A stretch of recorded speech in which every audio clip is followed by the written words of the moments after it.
성경 말씀 봉독하겠습니다. 시편 122편 1절부터 4절의 말씀을 다 같이 합독하겠습니다. 사람이 내게 말하기를 여호와의 집에 올라가자 할 때에 내가 기뻐하였도다. 예루살렘아, 우리 발이 내 성문 안에 섰도다. 예루살렘아, 너는 조밀한 성읍과 같이 건설되었도다. 지파들 곧 여호와의 지파들이 여호와의 이름에 감사하려고 이스라엘의 전례대로 그리로 올라가는도다. 아멘.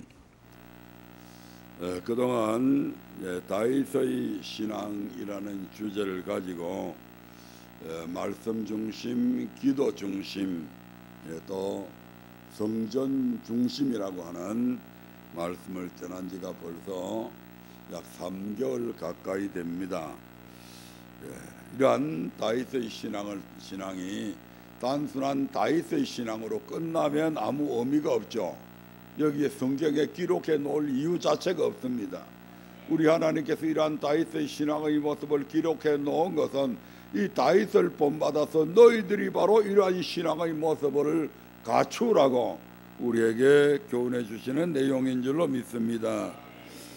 지난번 시간에 다윗의 신앙 성전 중심 세 번째 시간을 통해서 성전에 오르기를 기뻐했던 다윗, 그 성전을 삼았던 그 다윗이 바로 하나님의 거룩하신 성전을 건축하려고 마음도 먹었지만 결국 자신은 짓지 못하고 그 아들 솔로몬의 시대의 성전을 건축함에도 불구하고 다윗은 이 하나님의 성전을 건축하기 위해서 그 모든 재료를 준비하는 일들에 소홀함이 없었음을 우리가 보았습니다.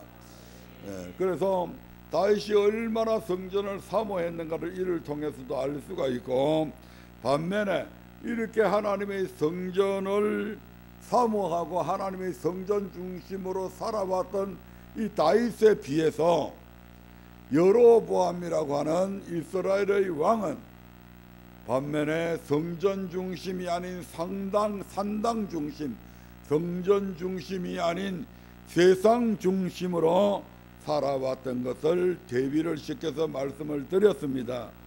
이렇게 성전 중심의 신앙생활을 해왔던 다윗은 늙어 죽기까지 부하고 존귀하게 살았지만 산당 중심, 세상 중심으로 살았던 여로보암은 결국 멸문지하를 면치 못했음을 배웠습니다.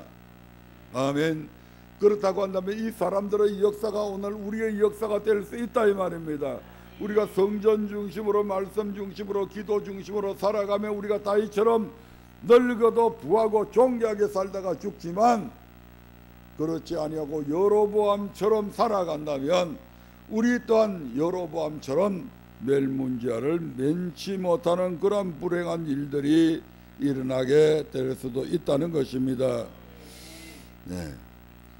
그래서 성전 중심으로 살아야 하는 이유가 무엇인지에 대해서 다윗은 왜 성전 중심으로 살았나 하는 것을 말씀을 드렸습니다.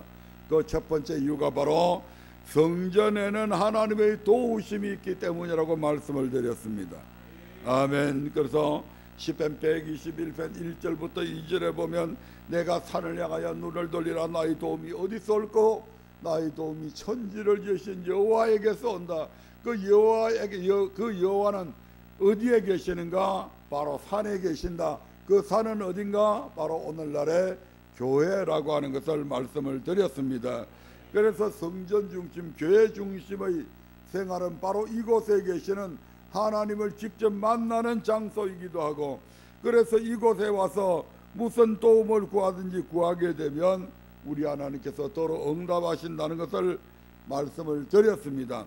이러한 시편 121편에 나와 있는 이러한 축복뿐만 아니라 이미 시편 27편에서도 다윗은 여호와께서 이 성전에 내가 여호와의 아름다움을 앙망하고 그 전에서 사모하게 하는데 그 이유가 뭐냐면 여호와께서 환난 날에 나를 그 초막 속에, 초막이 뭡니까? 성막, 교회, 아멘, 그 초막 속에서 우리 하나님께서 한란날의 비밀이 지켜주시고 그 장막 즉 교회 안에서 엄밀한 곳에서 나를 숨겨주시고 바위 위에 높이 드는 이런 모든 역사들이 바로 성전을 중심으로 할 때 일어나는 사건들입니다.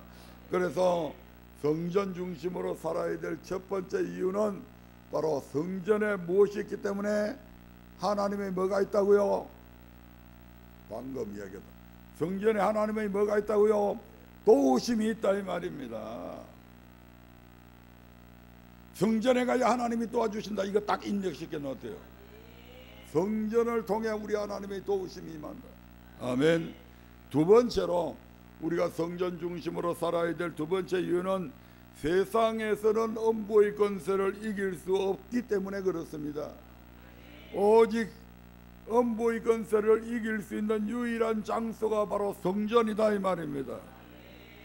우리가 성전에 오르기를 기뻐하며 성전 중심으로 살아야 하는 또 다른 이유는 이스라엘 백성들의 출애굽 과정에서 잘 나타나 있습니다. 하나님은 고통 중에 부르짖는 이스라엘 백성의 신음을 들으시고 아브라함과 이삭과 야곱에게 맹세하신 언약을 기억하사 그들을 애굽에서 구원하여 내시기로 작정하십니다. 그래서 모세를 세워서 애굽의 바로에게 보내시며 내 백성을 보내라 그들이 광야에서 나를 섬길 것이냐라는 하나님의 말씀을 전하게 하셨습니다. 그러나 바로는 마음을 강팍하게 하여 그 말을 듣지 않았고 이에 하나님은 재앙을 일으켜 애굽을 치기 시작하셨는데 그 과정 중에 바로가 모세를 불러 이러한 제안을 합니다. 출애굽기의 8장 25절의 말씀을 보겠습니다. 바로가 모세와 아론을 불러 이르되 너희는 가서 이 땅에서 너희 하나님께 희생을 드리라. 바로는 모세와 아론에게 좋다. 너희들이 그렇게 하나님을 섬기기를 원한다면 하나님께 희생을 드리되 이 땅 곧 애굽에서 여호와께 희생을 드리라고 합니다. 그러나 이 말을 들은 모세는 어떻게 대답합니까? 26절을 보겠습니다. 시작. 모세가 가로되 그리하면 불가니이다. 우리가 우리 하나님 여호와께 희생을 드리는 것은 애굽 사람의 미워하는 바요온즉 우리가 만일 애굽 사람의 목전에서 희생을 드리면 그들이 그것을 미워하여 우리를 돌로 치지 아니하리까. 아멘. 애굽 땅에서는 결코 하나님께 희생을 드릴 수 없다고 합니다. 여기에서 애굽은 마귀가 권세 잡은 세상을 뜻합니다. 따라서 모세의 말은 결코 세상에서 하나님께 희생을 드릴 수 없다는 것이었습니다. 그 이유가 바로 무엇이라고 합니까? 다시 한 번 더 볼까요? 8장 26절 다시 한 번 더 보겠습니다. 시작. 모세가 가로되 그리하면 불가니이다. 우리가 우리 하나님 여호와께 희생을 드리는 것은 애굽 사람의 미워하는 바요온즉 우리가 만일 애굽 사람의 목전에서 희생을 드리면 그들이 그것을 미워하여 우리를 돌로 치지 아니하리까. 아멘.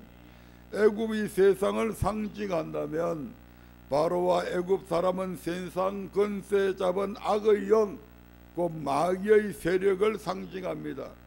따라서 이 말씀은 우리가 우리 하나님 여호와께 희생을 드리는 것은 마귀가 미워하는 것이므로 우리가 세상에서 하나님께 희생을 드리면 마귀의 공격을 필연적으로 받게 된다는 것입니다. 그렇기 때문에 세상에서는 절대 하나님께 희생을 드릴 수 없다는 것입니다. 이와 같은 말씀이 신약 성경에도 기록이 되어져 있습니다. 마태복음 16장 16절부터 18절의 말씀을 한번 보겠습니다. 시몬 베드로가 대답하여 가로되 주는 그리스도시요 살아계신 하나님의 아들이시니이다. 예수께서 대답하여 가라사대 바요나 시몬아 내가 복이 있도다. 이를 내게 알리게 하니는 혈육이 아니요 하늘에 계신 내 아버지시니라. 또 내가 네게 이르노니 너는 베드로라. 내가 이 반석 위에 내 교회를 세우리니 음부의 권세가 이기지 못하리라. 아멘. 주는 그리스도시요 살아계신 하나님의 아들이시니다라는 베드로의 고백에 예수님은 바요나 시몬아 내가 복이 있다. 이를 내게 알게 한 이는 혈육이 아니요 하늘에 계신 내 아버지시니라며 그의 고백이 하나님의 은혜로 된 것이라고 하셨습니다. 그리고 이어서 이렇게 말씀하시죠. 내가 이 반석 위에 네 고백 위에 내 교회를 세우리니, 예수님께서 교회를 세우시는 분이 누구라고요? 내가 아닙니다. 우리가 아닙니다. 하나님이 세우셨다 이 말입니다. 내가 이 반석 위에 내 교회를 세우리니 뭐가 해하지 못한다고요? 엄부의 권세가 이기지 못하리라고 말씀하셨습니다. 주님이 세우신 교회는 절대로 엄부의 권세가 이길 수가 없습니다. 엄부의 권세는 사망의 세력을 잡은 마귀의 권세를 뜻합니다. 즉 교회는 마귀의 권세가 이기지 못하는 곳이라는 것입니다. 다시 말해 세상에서는 마귀의 권세를 이길 수 없으며 오직 교회에서만 마귀의 권세를 이길 수가 있는 것입니다. 아니 하나님이 전능하신 하나님이신데 왜 세상에서 이길 수 없나요? 그것은 우리 인류의 조상인 아담의 잘못에 기인된 것이죠. 아멘. 아담에게 하나님께서는 모든 세상을 다스리고 정복할 수 있는 모든 권세를 주셨음에도 불구하고 그 아담이 결국 마귀의 말을 들음으로 스스로 마귀의 종로로 하게 됨으로 해서 그 모든 권세가 마귀에게 주어져 버린 것이죠. 아멘. 그래서 세상은 전부 다 이 마귀 새끼들이 다 지배를 하고 있는데 유일하게 우리 주님께서 이 땅에 임하시면서 이곳에 유일하게 만들어 놓으신 것이 바로 어디다? 교회입니다. 그리고 그 교회 안에는 절대로 음부의 권세가 이기지 못하도록 우리 하나님께서 역사하신다 이 말입니다. 세상의 권세는 이미 마귀에게 주어버린 거잖아요. 그렇지만 교회 안의 권세는 하나님의 권세다 이 말입니다.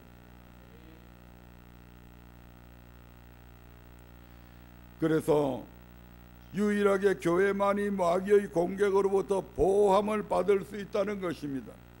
이것이 우리가 성전에 오르기를 기뻐하며 성전 중심으로 살아야 하는 이유가 된다 이 말입니다. 아멘.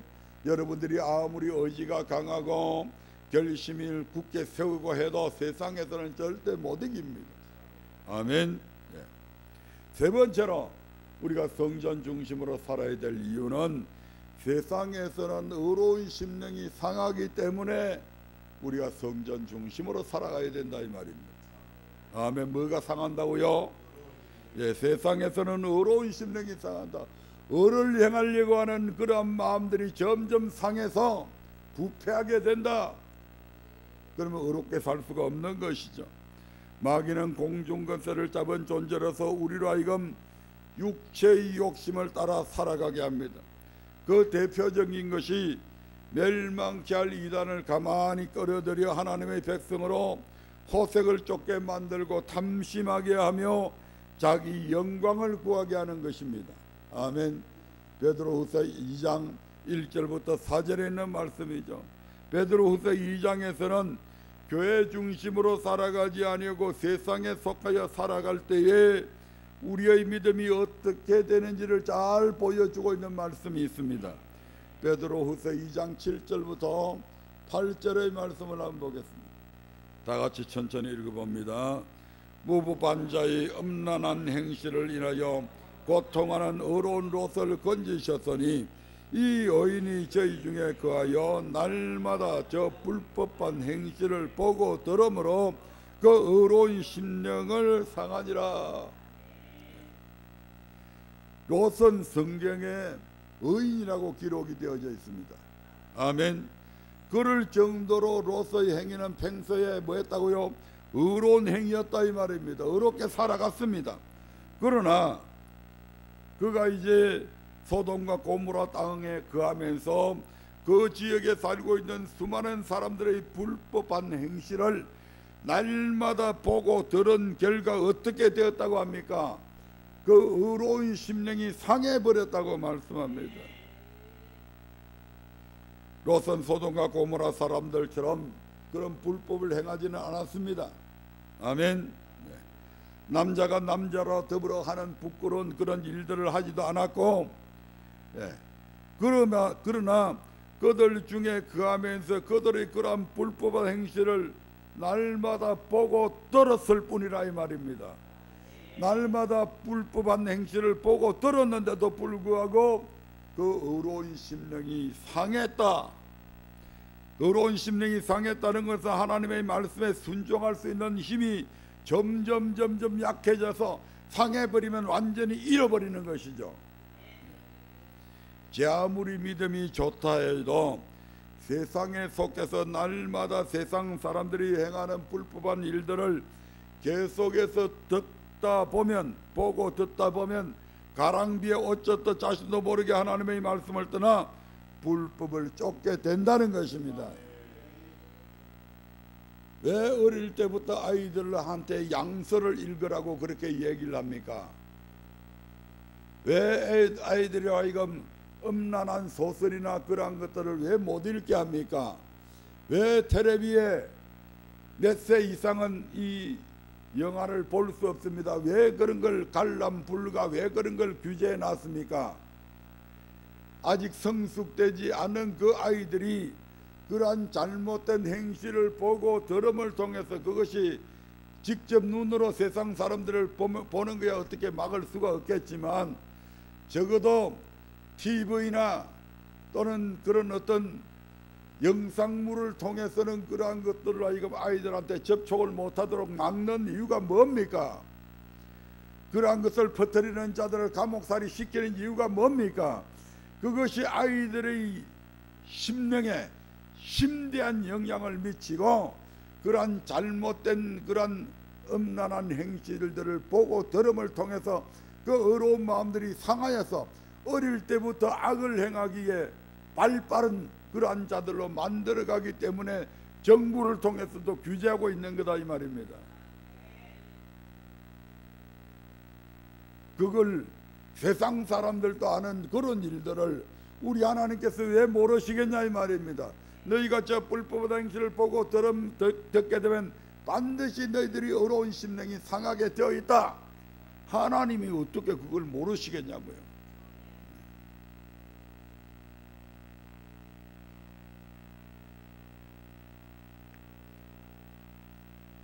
다윗의 경우도 마찬가지입니다. 성경은 다윗을 가리켜 하나님의 마음에 합한 자라고 말씀합니다.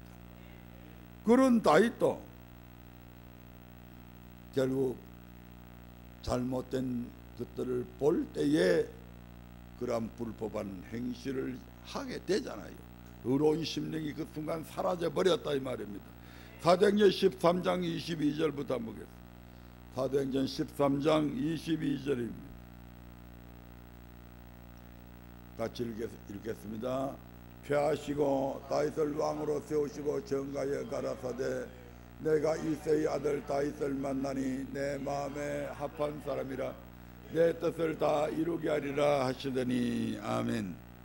그는 소년 시절 블레셋과의 전쟁에서 이스라엘의 모든 장수가 떨고 있을 그때에 만군의 여호와의 이름으로 담대히 나아가 적장 골리앗을 물리쳤을 정도로 하나님의 말씀에 철저하게 순종한 그러한 믿음의 사람이었습니다. 그러나 이런 다윗도 성전 중심으로 살지 않고 세상을 바라보았을 때는 의로운 심령을 지키지 못하고 돌이킬 수 없는 큰 죄를 범하게 됨을 봅니다. 사무엘하 11장 1절부터 2절의 말씀을 보겠습니다. 해가 돌아와서 왕들의 출전할 때가 되매 다윗이 요압과 그 신복과 온 이스라엘 군대를 보내니 저희가 암몬 자손을 멸하고 랍바를 에워쌌고 다윗은 예루살렘에 그대로 있으니라. 저녁 때에 다윗이 그 침상에서 일어나 왕궁 지붕 위에서 거닐다가 그곳에서 보니 한 여인이 목욕을 하는데 심히 아름다워 보이는지라. 아멘. 이스라엘 군대가 전장에서 적군과 전투 중이던 날 어느 날 저녁에 다윗은 침상에서 일어나 아마 오침을 하고 일어났던 것 같아요. 왕궁 지붕이를 거닐다가 목욕하는 한 여인을 보게 됩니다. 그 여인의 아름다움에 마음을 빼앗긴 다윗은 그녀를 불려들여 취하고 또 여인이 잉태하자 그 일을 숨기기 위해 충신이자 밧세바의 남편인 우리아를 전장의 제1선에 나서게 해서 죽게 합니다. 이처럼 하나님의 마음에 합한 자였던 다윗도 세상을 바라보았을 그때에 다윗은 왜 하필 밧세바가 목욕하는 것을 보게 되었을까요? 물론 우연처럼 보일 수도 있습니다. 하지만 다윗이 세상을 바라보기 전부터 마귀는 이미 모든 준비를 해놓고 다윗이 세상을 바라보기만을 기다리고 있었다는 것입니다. 오늘날도 마찬가지입니다. 마귀는 다윗에게 그랬듯이 우리를 넘어뜨릴 유혹거리를 준비해 놓은 채 우리가 세상을 바라보기만을 기다리고 있다가 세상을 바라보는 즉시 죄를 짓게 만든다 이 말입니다. 마치 사냥꾼이 올무를 놔서 새도 잡고 다른 짐승도 잡듯이 마귀는 끊임없이 우리가 가는 길목에 여러 가지 죄의 올무를 놓습니다. 그러므로 아무리 어려운 자라 할지라도 거룩한 자들과 함께 성전, 교회 중심으로 생활하지 않고 세상에 속하여 있으면 마귀의 공격을 받을 수밖에 없다 이 말입니다. 세상 사람들이 불법의 행실을 보고 들음으로 인해 어려운 심령이 상하여 결국 자신도 모르는 사이에 세상 사람들과 같이 불법을 행하게 되는 것입니다. 그러므로 어려운 심령이 상하지 않기 위해서 하나님의 말씀에 온전히 순종하기 위해 우리는 세상과 더불어 짝하지 말며 반드시 성전 중심으로 살아야 합니다. 아침에 그래서 많은 분들이 출근하기 전에 성전을 찾아서 그날 하루의 삶을, 그날 하루의 생활을, 그날 하루의 직장 일을, 그날 하루의 사업장 일을 위해서 하나님 앞에 기도를 하고 그리고 출근을 하지 않습니까? 아멘. 그리고 그러한 세상을 또 접하다가 보면 준비했음에도 불구하고 그래도 마음이 상할 때가 있다 이 말입니다. 그런데 그 마음을 상한 상태로 그대로 내버려 두고 그것이 그날 반성하지 아니하고 또 하루가 지나고 이틀이 지나고 그렇게 닷새 엿새가 지나게 되면 만신창이가 되는 거죠. 그대로 버려두면 안 된다 이 말입니다. 아침에 나가서 하루 종일 세상 사람들과 싸우고 접하고 세상의 문화들과 접하고 그렇게 하다 보면 지치죠. 그럼에도 불구하고 저녁 시간이 되면 다시 하나님 앞에 무릎을 꿇고 하루의 삶을 뒤돌아보면서 그 상한 부분들을 다시 도려내야 되잖아요. 상한 부분들을 도려내고 새롭게 치료를 받아야 되잖아요. 그래야 그 다음날 건강하게 또 부딪혀서 싸울 수 있게 되는 것입니다. 하루에 피곤한 상태 상처한 그대로 두고 그 다음날 또 임하게 되면 이제는 그 전날보다도 훨씬 더 못하게 더 실패할 확률이 그만큼 더 많아지는 거죠. 아멘.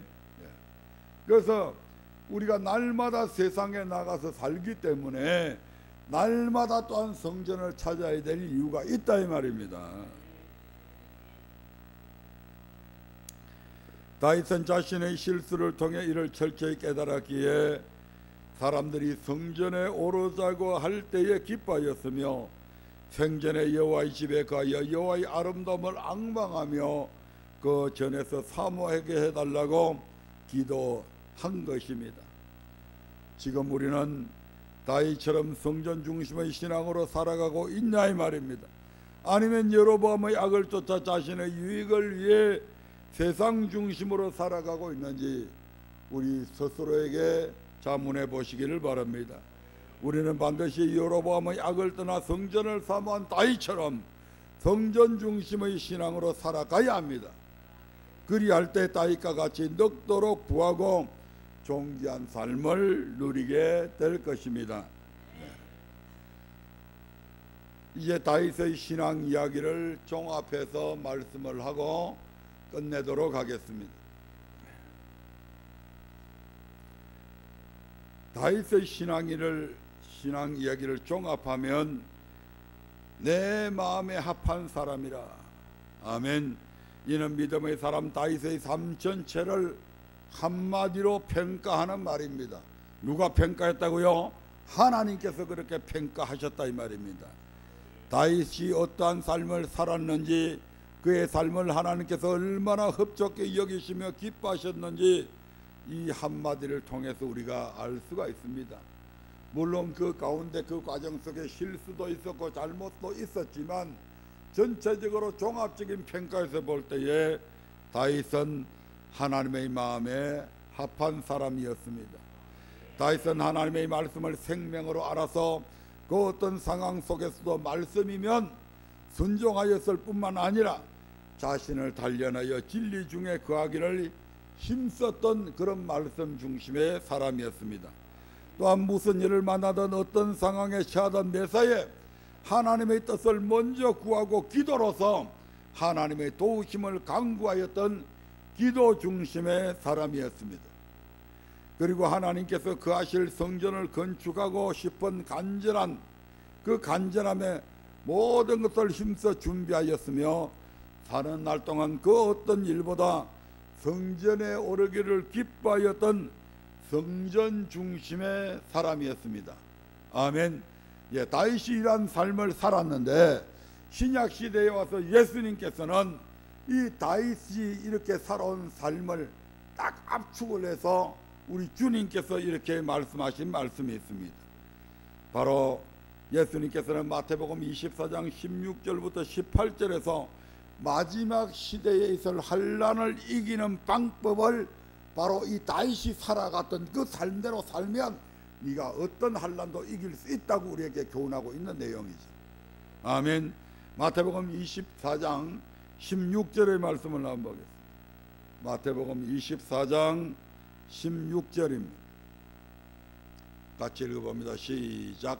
그때에 유다에 있는 자들은 산으로 도망할지어다. 아멘. 여기에 그때라고 하는 것은 예수님께서 재림하시기 직전에 이 말입니다. 아멘. 그 환난의 때에 이 말이죠. 그런데 여기에 어디로 도망을 하라고요? 산으로 도망하라고 그럽니다. 산은 어디입니까? 마태복음 5장 1절 한번 볼까요? 예수님께서 산에가 올라가 앉으시니 제자들이 나온지라 이렇게 말씀하고 있죠. 같이 읽어봅니다. 시작. 예수께서 무리를 보시고 산에 올라가 앉으시니 제자들이 나온지라. 도대체 산이 뭔데 산에 올라가 앉으시니까 제자들이 거기에 나왔답니다. 이사야서 2장 2절부터 3절의 말씀을 한번 보겠습니다. 이사야서 2장 2절부터 3절입니다. 여기에는 산에 대해서 더 구체적으로 말씀을 하고 있죠. 같이 읽어봅니다. 시작. 말일에 여호와의 전의 산이 모든 산 꼭대기에 굳게 설 것이요 모든 작은 산 위에 뛰어나리니 만방이 그리로 모여들 것이라.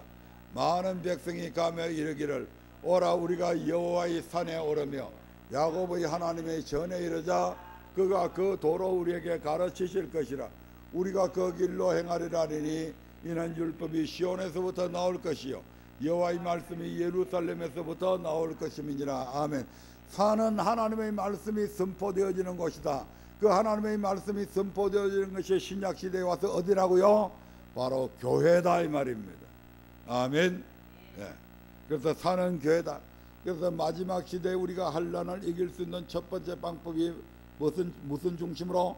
성전 중심, 교회 중심으로 살아야 된다고 하는 것을 여기서 주님께서는 강조해서 말씀하고 있잖아요. 그래서 그런데 구약의 다윗은 이 말씀을 듣기 전인데도 이미 그는 성전 중심의 삶을 살아오고 있었다 이 말입니다. 두 번째로 17절 말씀 한번 볼까요? 마태복음 24장 17절입니다. 마태복음 24장 17절 시작. 지붕 위에 있는 자는 집안에 있는 물건을 가질러 내려가지 말며 이렇게 말씀하고 있는데 여기 지붕은 어디인가 하니 사도행전 10장 9절에 보면 이런 말씀이 있습니다. 사도행전 10장 9절에 보면 베드로가 기도하러 어디에 올라갔다고요? 지붕에 올라갑니다. 같이 읽어봅니다. 시작.